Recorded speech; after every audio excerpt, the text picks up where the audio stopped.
Here we're entering a part of the exhibition where light, darkness, the absence of light, architecture are a big part of what the artists are using. How light can be a medium and how light can signify through a work of art the passage of time, whether it's through narrative, you will see that, and cinema. Cinema is actually, or used to be, a medium based on the use of light. Here you have a small work, but they are really beautiful, and they connect this notion of time, this notion of light, and the notion of nature, and the notion of vulnerability that we're discussing a little bit earlier. It's two drawings by the artist Philippe Parreno, and they are drawings or portraits of fireflies. Fireflies, they have a short life, and their short life is almost measured by their ability to give light. And here we are in a space where both the sense of light and actually the sense of space almost contracted. We're under a ceiling, which is a sculpture by the artist Cristina Iglesias. It's a structure that actually changes the way you perceive the space around you and above you. In a way, it again echoes this work that we've seen earlier by Marisa Merz with this very daily activity and craft or weaving material together.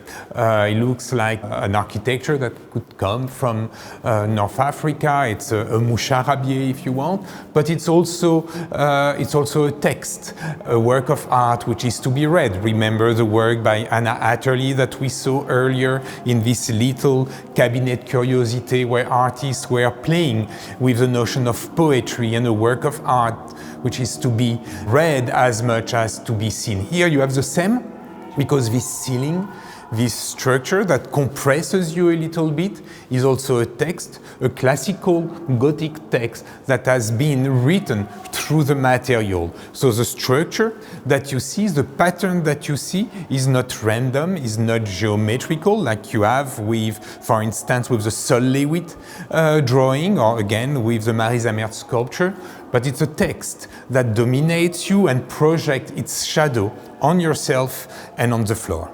With Cristina Iglesias, we had an artist who was affecting our conception and perception of space using light and lowering the ceiling, so changing the space around us. With Carlos Bunga, here we have an artist who also works with light and with space. It's a painting.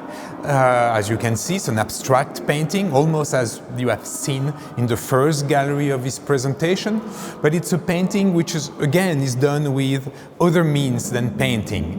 It's done with cardboard boxes, it's done with industrial paint, so moving away from a traditional understanding of painting, moving away from the material of painting that you would find at a paint store. Everything you have here seems to be coming from Deco, from the material, industrial material that surrounds us. It's also a painting which plays with architecture. It's a painting that instead of being hanging on the wall, like paintings, like traditional painting, it's a painting which is inserted in the wall. So in a way, this painting is violating the architecture that received this painting. In order to install it, you have to punch a hole in the wall to insert the work. The painting almost becomes an element of architecture. In the first gallery upstairs, you had a painting by the Portuguese artist Fernando Lanhas, which is a very heavy frame, almost an architecture structure of a frame around it. It almost answers that, how a painting can be integrated in a structure of architecture, and the light is part of it because almost in a decorative way, Carlos Bunga worked in such a way that the light structure that make the painting visible is a part of the work itself. The work, this notion of punching the architecture also has a long tradition that we can trace in art history. For instance, the American artist Gordon Matta Clark, who was carving architecture by punching holes in architecture, is something that Carlos Bunga has looked at. He has also, I was talking earlier about the movement of minimal art and Sol Lewitt and this notion of the repetition, the seriality of the work, which is at the center of the aesthetic ethos of minimal art. It's also something that you have here, because this work that look kind of expressionistic and a bit rough with the material layering and layering, you also have a very rigorous structure. As you can see, the repetition of the same unit over and over again. So a work that pushes the limit of painting, but also respond to a long tradition of pictorial abstraction that initiated in the early 20th century.